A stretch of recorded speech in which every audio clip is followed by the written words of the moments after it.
responsible for this topic, and he's going to give you a little introduction. So, good afternoon, everyone, and thank you for joining us. I just have a few quick introductory slides. There we go. So today's webinar will cover all aspects of the call topic. So we'll go through the objectives of the project, the need for public-private collaborative research in this area. We'll define outline structure of the project, and importantly, the expected contribution of the applicants, along with the contribution of FPA participants, and the key deliverables that we expect to come from this topic.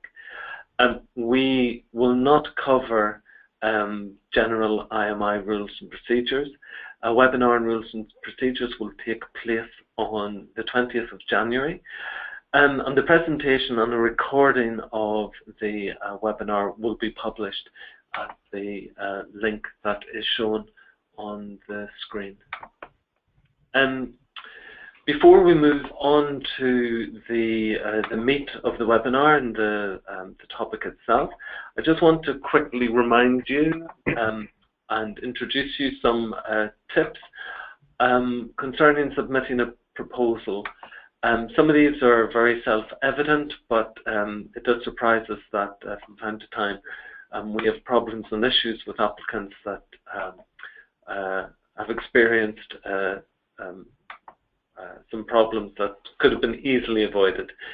And so we advise everybody to read all of the relevant material on the IMI website, understand the IMI2 rules and respect them so that there are no surprises when it comes to completing your application. And if you have any questions, then please contact the IMI program office.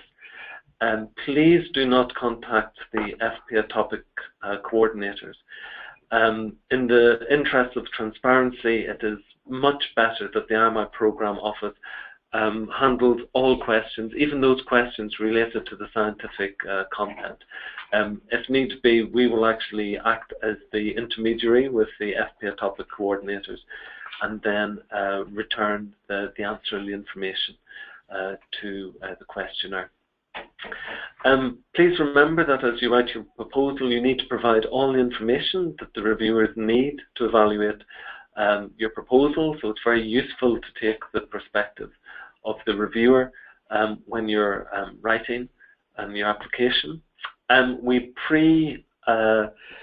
publish information and we make pre-materials available before the call launch, and this is to facilitate start working early.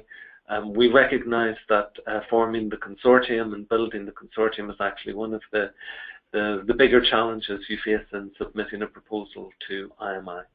Very importantly, once you have worked on your proposal and you are ready to submit it, please remember that you have to finalize and then submit your proposal. So these are two distinct steps in our electronic tool. You can finalize your proposal at any point, but your proposal will only reach IMI after you have submitted. So finalizing isn't enough. You have to do both. First finalize and then submit. And there are lots of other tips and details available at the web address shown on the slide. Some common mistakes to avoid. Please be aware of the deadlines. Please be aware that of the amount of time you need to complete your submission or uploading of documents, because if you miss the deadline, then your proposal is ineligible. If there is no issue with the electronic tool, if it's simply a case that something went wrong in your work, I'm afraid that we will not be able to accept it. So please plan your work carefully and make sure that you finalize and submit prior to the deadline. Make sure that what you submit to us is actually in scope. we received some interesting applications, but they're ineligible, no matter how interesting the proposal might be, because they simply do not reflect the topic. And a good example here is that this is a topic on translational imaging methods. So if you submit us a really interesting proposal on bridge building or road building, I'm afraid that it won't even get evaluated because it will be deemed ineligible. You need to register on the electronic tool in order to submit a proposal. And you will find the relevant templates and the relevant documents on the tool. So your submitted text must respect this proposal template. It must respect what we provide. We cannot accept emails, we cannot accept Word documents in different formats. You must use the electronic tool and you must use the proposals at the templates provided. And of course, there's a minimum number of legal entities, which is the same as Horizon 2020, and so we need you to make sure that there are at least 3 legal entities on an application. When you see an IMI topic, when you see what is actually required, you will in all likelihood need more than the number of legal entities, but you must have 3. And to increase your chance of success, please avoid redundancy of partners. So when you are building your consortium, make sure that each partner has a clearly defined role and that they do not overlap. So if there is one objective that needs to be carried out by one partner, please ensure that your consortium has one partner doing that. If you have 2 or 3 or 4 partners all doing the same thing, that will be viewed as a redundancy between the partners and your proposal will not be ranked as highly.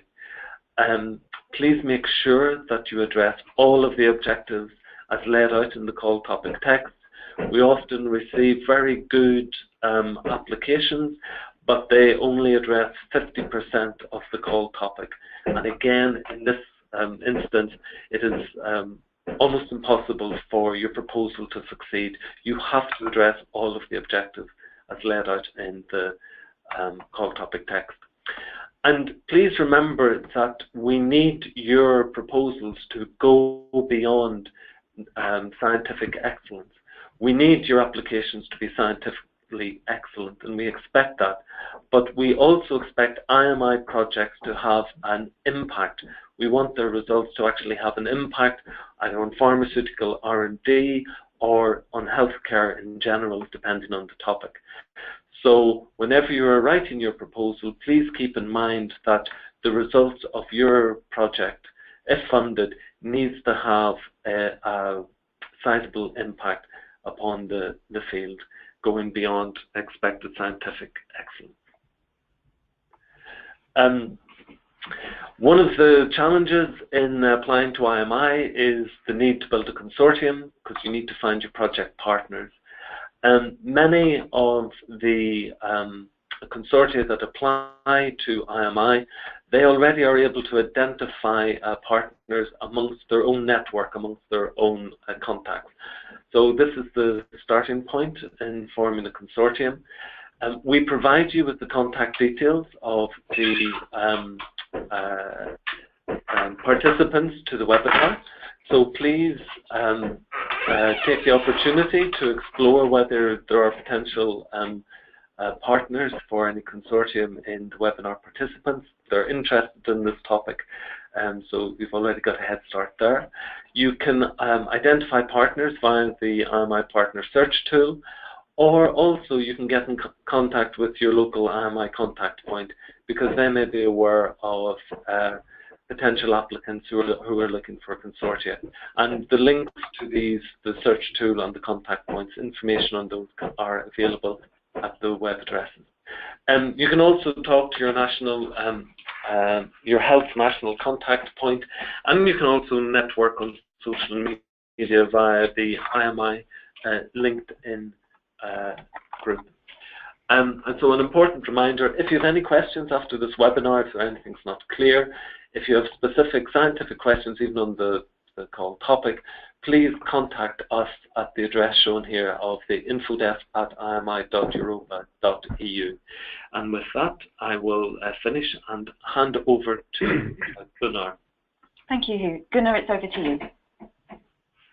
Yeah, good afternoon, everyone.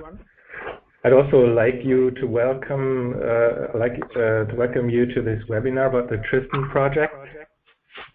And if we just forward to the first slide. So the overall aim of the project is to leverage the potential of available diagnostic imaging techniques, to use them in and to improve drug safety analysis and translatability of preclinical findings. We believe that proper validation of existing or refined imaging approaches as reliable biomarkers is key to that. Such validation can obviously be not done by one research group or one company. Therefore, the aim of the FBI companies who initiated this call was to launch a novel framework for standardization and validation of non-invasive diagnostic imaging methods and procedures by combining expertise from all involved people here, from imaging vendors, from pharma industry, obviously, from academic groups in the fields of DMPK, drug safety, toxicology, imaging, of course, but also software solution and medical excellence. Such a framework can only be successful if all these expertises will be combined in one effort. And this offers the opportunity to not only promote translatability of preclinical results, but also to improve patient monitoring. Eventually, the clear aim is to improve the safety of clinical study subjects and patients, of course. And next slide. The project should have 5 major objectives. A focus should be on, first of all, 3 indication areas, which is the liver transporter assessment by imaging, the pulmonary toxicity assessment by imaging, and third, the biodistribution of biologicals. In detail, the liver transporter assessment should be addressed by means of dynamic gadoxetate enhanced MRI to assess the MRP2 and/or OATP function in animals and in humans. There are some animal data available, and we would like to extend that and validate that in humans. Additional imaging approaches are welcome. And it is thought that a validated tool will be created for translational liver toxicity and toxicity mechanism assessment. The pulmonary toxicity assessment should be addressed by establishing and validating imaging biomarker procedures to assess, characterize, and quantify the extent of interstitial lung disease, in order to introduce, again, a tool for translational lung toxicity evaluation. Biodistribution of biologics, a very important topic, should be addressed by developing and utilizing invasive and non-invasive imaging methods to assess distribution of biologicals locally as well as systemically, with the aim to improve efficacy and translatability of preclinical safety assessment. Next slide.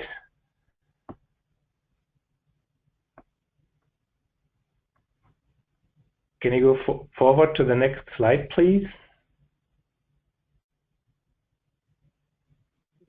Yes, thank you for the generation of a validated imaging biomarker procedure. 2 more objectives are of utmost importance. Of course, this is standardization of the imaging procedures and the translation of those results to humans.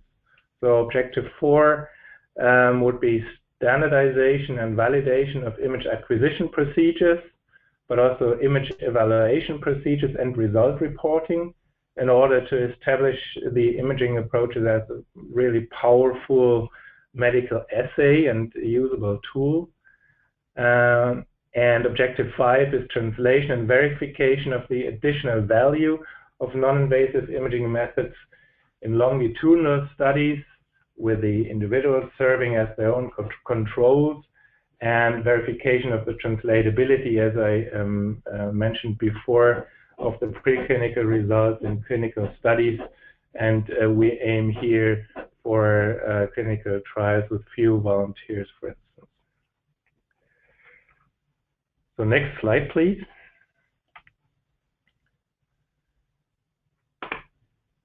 The whole idea of the IMI funding construct is to promote a scientific and technical understanding and expertise in an industry framework, but the focus is clearly not to support one or few development programs of a pharma company, but to widen the general potential of, in this case, imaging, use of imaging in drug safety assessment.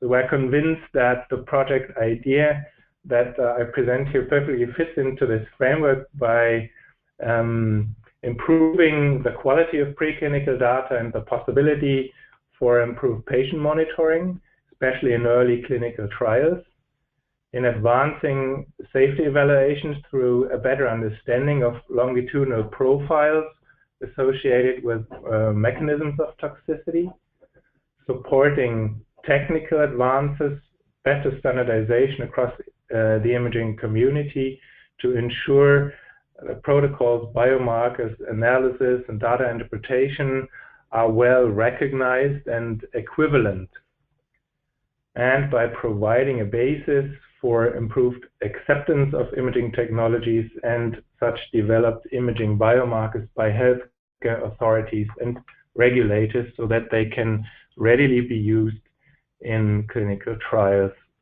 for specific products. Next slide. The outcomes of this project will significantly impact the R&D process. Appropriate imaging procedures used as imaging biomarkers have a strong potential, of course, to improve translatability of preclinical results to humans.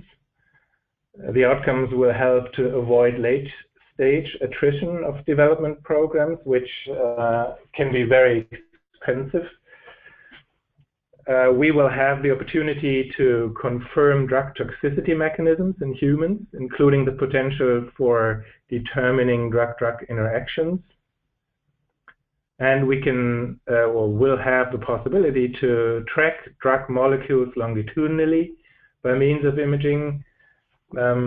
This includes, of course, the potential to reduce the animal number in preclinical studies. So this work program strongly supports the 3R principle of using animals in animal experiments, and animal number could potentially substantially be reduced in preclinical research. Next slide, please.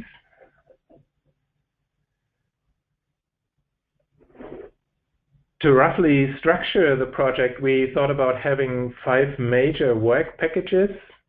One is, of course, project coordination, which should contain general coordination, but also coordination of dissemination activities. One work package for each indication area, which would be the liver transporter assessment, the pulmonary toxicity assessment, and the biodistribution of biologics. And a fifth work package that basically spans the whole project about technical standardization and validation of imaging procedures. Of course, the work packages shall not be regarded as standalone work streams, especially tasks in the work package 5 will have to be strongly coupled to the 3 indication work packages. So there will be much, or will have to be much exchange between those work packages. But this structure I present here is, of course, a suggestion, and we are happy to accept any justified alternative proposal for a project project structure. And on the next slide, I just wanted to make the point that in terms of translation of preclinical results to humans, that is very important for us. We believe that an iterative approach to refine imaging procedures might be very valuable.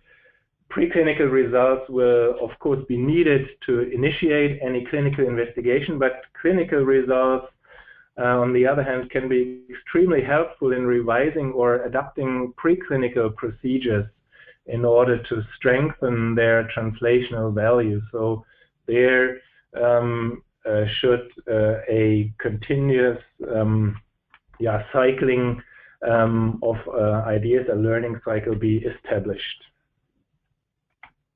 Next slide, please. So what are the contributions that we as industry consortium expect from the Applicant consortia?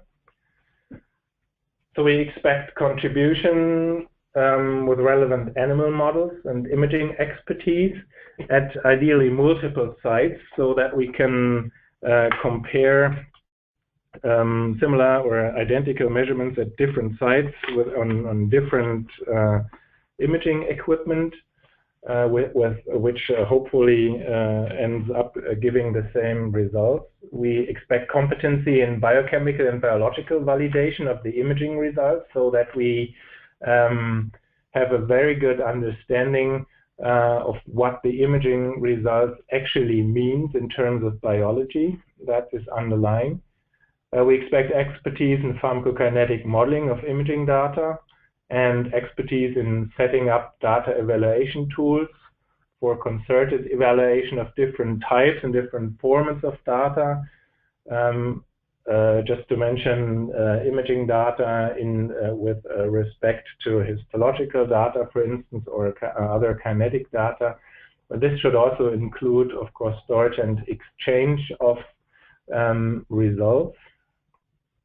We expect expertise in translating preclinical and clinical imaging research demands into standardized and workflow-oriented tools. So in the end, there is a relatively straightforward tool that can be used to run those biomarker assays. We expect expertise in tracer or contrast agent design if this would be a part of your application, and of course expertise in medicinal chemistry, radiochemistry expertise if applicable, and infrastructure for synthesis and use of the required PET traces for preclinical and clinical use, and of course some experience in conducting clinical imaging studies. Next slide, please. So what is the FPR contribution to the project? The industry consortium will contribute key expertise in preclinical data to shaping precise needs for standardization and workflow organization. We will contribute non-clinical data and expertise in terms of preclinical imaging resources, contrast agents, relevant biologics or other tool compounds for testing methods, also biochemical and biological analysis as part of the imaging procedure validation process.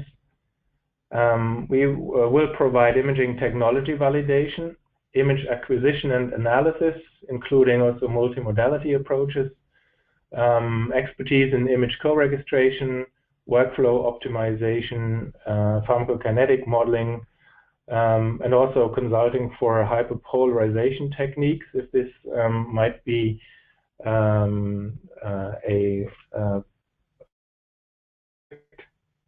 and support in radiochemistry and PET tracer development, and of course consulting for clinical trial setup and conduct. Next slide, please. So what's in it for you?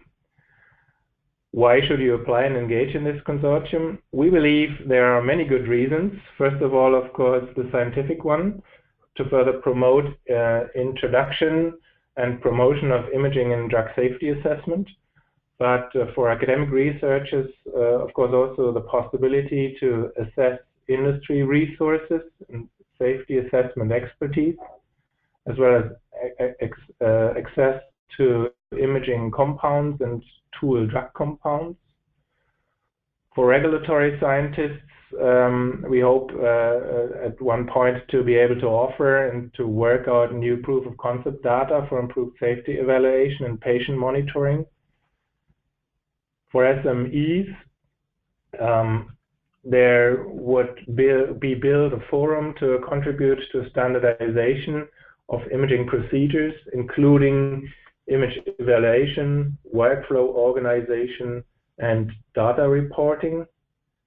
And for patient organizations, it is valuable to follow improvement of efficacy in advancing safe therapies, of course. Next slide, please. So what are the key deliverables that we expect in this project? I'd like to go over these in my 3 remaining slides. So in general, one key deliverable is a validated translational imaging method or procedure, which we call an imaging biomarker, that have the capability to refine safety assessment and or toxicological mechanistic hypothesis. For the liver, the deliverables are to provide, first of all, a database of existing human data of various compounds on transporter function and match that in the during the run of the project to generated imaging data, and of course imaging methods that allow us to assess liver transporter function in longitudinal studies in animals as well as in humans, and which are validated against biochemical function assessment. Next slide, please. For the lung work package, the deliverables are to provide a comprehensive library of imaging biomarkers that represent an overview over the breadth of lung disease from early stage through the chronic conditions. Again, an imaging technology exploited to further our understanding of disease and toxicity identification and mechanism in the lung, and determine biomarkers of disease and toxicity that would lend themselves to the development of, as we call them, smart contrast agents, target cell surface markers to determine disease conditions like inflammatory, fibrotic, or any cell involvement condition of disease or toxicity. Next slide, please. For the biodistribution work package, the deliverables are to support dose finding and drug response monitoring by assessment of biodistribution, especially for subcutaneous application, improve understanding on pain on injection, on biodistribution, correlation of local to plasma levels, extracellular distribution, degradation, of course, and anti-drug antibody formation, which is a major issue in the use of biologicals. And very important, the deliverables on standardization and translation. We expect standardized image acquisition, image evaluation, and reporting, and respective tools for those, and the verification of the additional value of non-invasive imaging methods in longitudinal studies, and the verification of the translatability of preclinical results in clinical studies with few volunteers, as I already mentioned before. So, and with this, I'm done with my presentation, and I hope I could shed a bit more light on our ideas for this project, and I'm very happy to take questions. Thank you very much, Gunnar. So as Gunnar said, it's now time for you to ask your questions. And as I explained earlier in the webinar, There are two ways for you to do that. The simplest way is to type your question into the questions panel and click send. Or if you want to ask your question over the phone, click on the raise hand icon and we will come to you and unmute you. As Hugh mentioned earlier, this isn't your last opportunity ever to ask questions about the core topic or about our rules and procedures. If you have any questions after, please send them to us to info@imi2.europa.eu. I'm going to start with some questions from Catherine Pastor. The first one is, according to the 5 work packages, how many partners do you expect for each one? I think I'm going to hand this to Hugh because this kind of touches on the point you addressed earlier about the legal and the practical requirements for partners. So in terms of how many partners you need, it's really dependent on the work and the objectives and deliverables related to a work package. So some work packages may have fewer and other work packages may have more. And the most important thing is that whatever number of partners that you bring into your consortium for a given work package, it's that 2 things. First of all, that the work can be done, so the partners have the relevant expertise. And secondly, you don't have a lot of redundancy. So you don't end up with 5 or 6 partners all contributing to the same thing. There's no it's not a yes-no answer, there's no hard figure. You have to make a judgment about what is the content of the work package and the relevant expertise required, and then you need to make sure that that expertise is included in your consortium. Thank you, Hugh. Another question which maybe is also a little bit, do you consider one work package to be more important than the others? Well, I would say they are all equally important to us.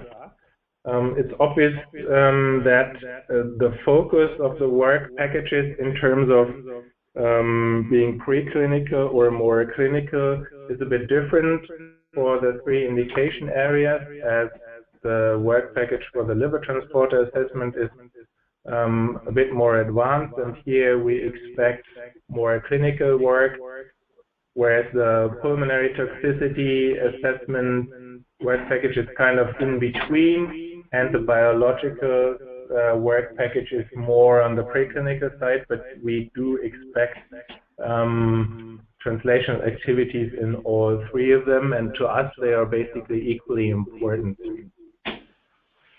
I think I would add, if I may add that, the work package 5 was in one that of that, or whose focus go into all 3 indication areas, and therefore it is again also a very important work package, because here will be the most important work on probably standardization of the imaging methods that we then apply. Thank you. And I mean, I guess we can add as well that, as Hugh said, you really need to make sure that your application addresses all of the topics, so you can't apply for just one work package, or you really have to make sure that your consortium is able to address all of the work, all the projects required. Another question, because this is a Swiss organization emailing, is a Swiss partner an additional partner, or is it fully included? For example, if you expect 10 partners, can the Swiss partner be the 11th, or should it be included in the 10 expected partners? Again, this is a question a little bit of eligibility. I mean, the eligibility requirement is 3 organizations eligible for funding from 3 IMI member states or as countries associated to Horizon 2020.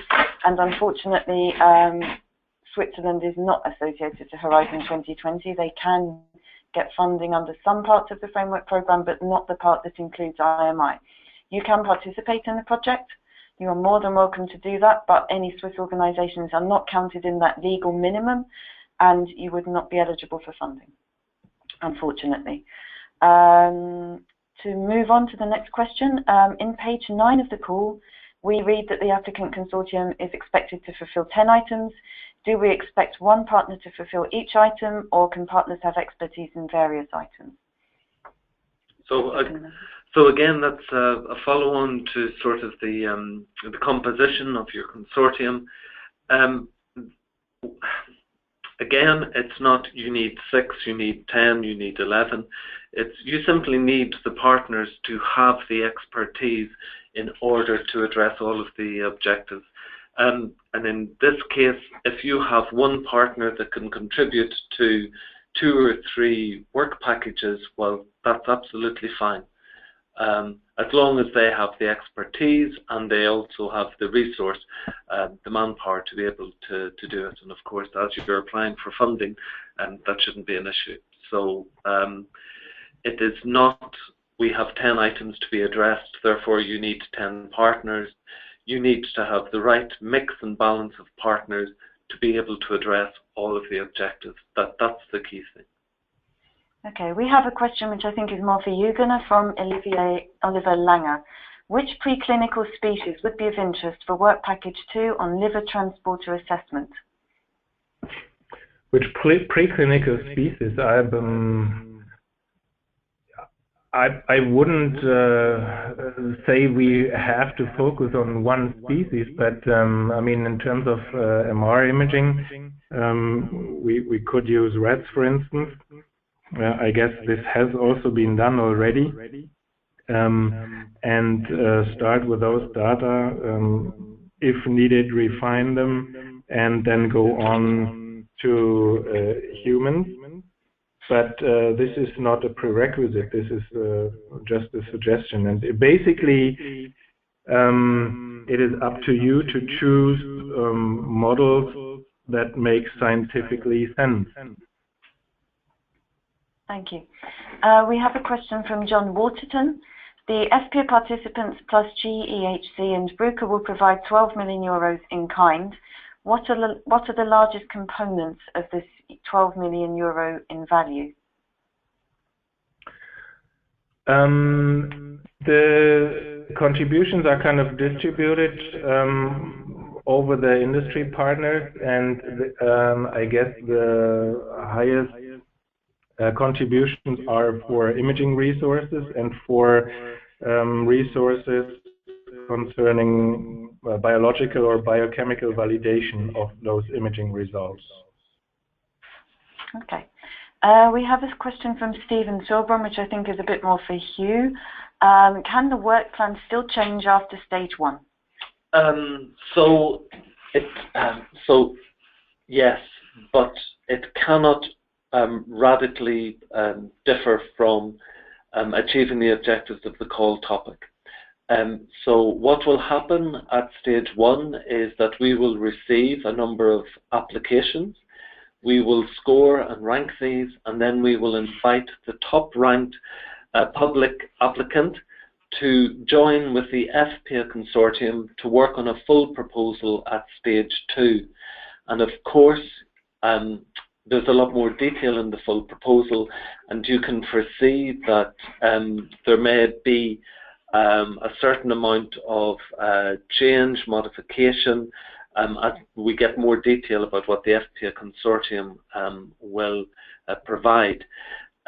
So I think a certain amount of change is expected and can be tolerated, but we cannot radically change the work plan so that it is radically different from what was in the application, and more importantly, we can't deviate too far away from actually achieving the objectives of the original call topic text. So there's a little bit of flexibility which is built into the way that we construct the consortium for the full proposal. Okay, thank you, Hugh. We have a question now which I think is more for you, Gunnar, and it's from Martin de Court. How much effort will be devoted to biomarker identification for each work package, for example, transporters? Or have these been selected already and it's only correlation with imaging to be established? For the liver transporter assessment work package, there is already gadoxetate or Primovis available as imaging tool, as contrast agent, and you can basically start right away in validating a procedure or setting up a procedure using this contrast agent and then validate that in animals and humans. For the other work packages, but potentially also for the liver transporter project, you may also come up with additional compounds. I mean, it would be probably very difficult to set up a novel contrast agent for MRI that you can use in humans. It's probably impossible, but if you think about PET tracers, this might be done. Yeah, it might be possible to synthesize it, to validate it in animals as well as in humans in the framework of the microdosing concept. But this is up to you what you think is valuable and what you think should be brought forward here, in addition to the gadoxetate story, for instance. Thank you. We have a question for Juan Jose Vaquero, who asks, at stage 2, will there just be one winner application per topic or more than one? So basically the way this call for proposals, like most of my calls for proposals works, it is 2-stage. So at this first stage where we are now, you will submit your applications and they will be evaluated by independent experts. And the one that is ranked top, the one with the highest score, will be invited to form a full consortium with the FPIA consortium, so with Gunnar and his colleagues. And then that full consortium will be evaluated at stage 2. So on the one hand, there is just one topic, there is just one application per topic at stage 2. However, it is still very much an evaluation. It has independent experts, and it's effectively a go, no-go decision. So it still has to meet certain standards, otherwise it won't get funding. So it's a 2-stage application and 2-stage evaluation. I think that, and if you have any more questions, I've seen that there are a few questions about our rules and procedures. You can always sign up to our webinar on our rules and procedures, which is on the 20th of January. There are still spaces left. We have a question from Martin de Court again. FPIA members will focus on workflow-oriented tools. What workflow needs are to be present at the academic partners? Well, our idea is that basically the industry consortium and the academic consortium works very well together and addresses basically most of the points that are raised here in the topic text and in my presentation together. So that means that also defining and setting up these workflows should be a collaborative effort. So that it is not the case that the industry would say the workflow should be that, and please think about how to set it up or so. Thank you. We have a Yeah, please go ahead. We have a question from Bernard van Beers. How strictly should we adhere to the defined topics? For example, is the assessment of fetal exposure properties after GI delivery mandatory?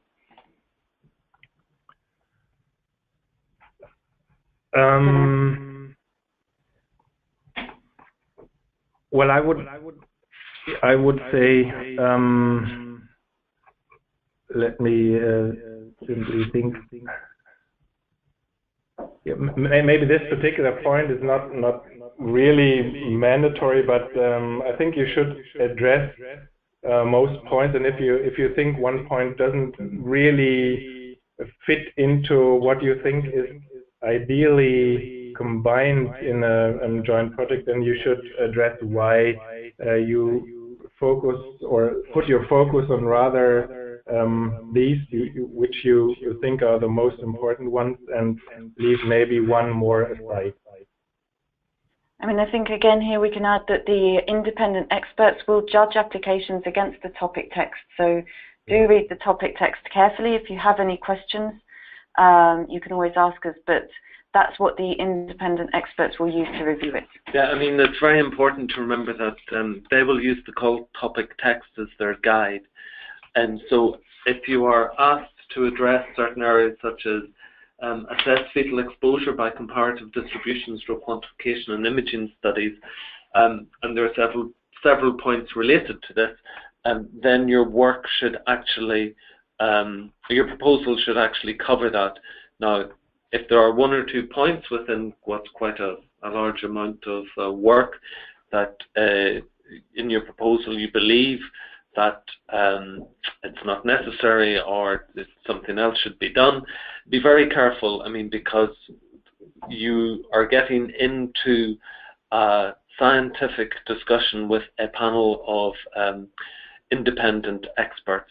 So I would always advise you to make sure that you address what is set out in the call topic text, and do not deviate too much from or at all from what's actually in there, because they will use the call topic text. And when it comes to, if you're successful and it comes to prioritization in the full proposal, then of course the successful applicant will be able to discuss with FPA about the merits of certain approaches. But at this stage, please make sure that you address what is laid out in the call topic text. Thank you, Hugh. We have another question from Martin de Court. What is the preferred imaging technique, PET and isotope, for the work package on biodistribution of biologicals? Well, I guess when you think about biodistribution of biologicals, I mean, there are not isotopes that we favor or say these can't be used. I mean, they have different half-lives, of course, and it has to to the particular tool compound, the tool biologics, and it's kinetic, I would simply say. I mean, if you would like to follow a biological over a few hours, it does obviously not make sense to use a isotope that has a half-life of minutes. Thank you. We have a question from Francisco Lopez Picon. In the call, it says that one of the FPA partners will contribute to PET tracer development. On which of the work packages do you see the necessary development of new radio tracers? I mean, it could be done basically in all work packages. The most obvious ones for using PET tracers is the biodistribution work package, but also the work package for assessment of lung toxicity. I could very well think of the use of PET tracers here.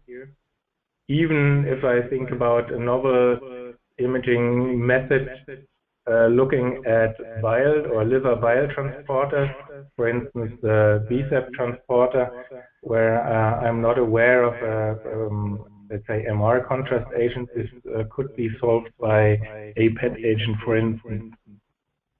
So this is again open. Okay, thank you. We don't have any questions in for the moment, so I'll just remind you again that all of the material you need to apply for this call, the call topic text, and all our rules and procedures, details of how to apply, are available on our website. And you can also find more advice for applicants, links to the other webinars, including the one on our rules and procedures. And if you're not familiar with our rules and procedures, I'd really advise you to sign up to that one. You can also listen in afterwards. I'm going to close by saying thank you very much. I just want to reiterate the point that if you have specific questions related to the scientific content and the scientific approaches, please come via the IMI program office and don't contact the FPA team directly. Just in the interest of transparency, we will still give you the answers to your questions, but it's just better that you come via us so that we have no perceived bias in the treatment of applicants. Exactly. Okay, so I will close by saying thank you very much to Gunnar for your presentation and for answering everybody's questions, to Hugh for his help as well, and thank you to all of you for coming along and listening in, and good luck to all of you with your applications. Bye-bye, everyone.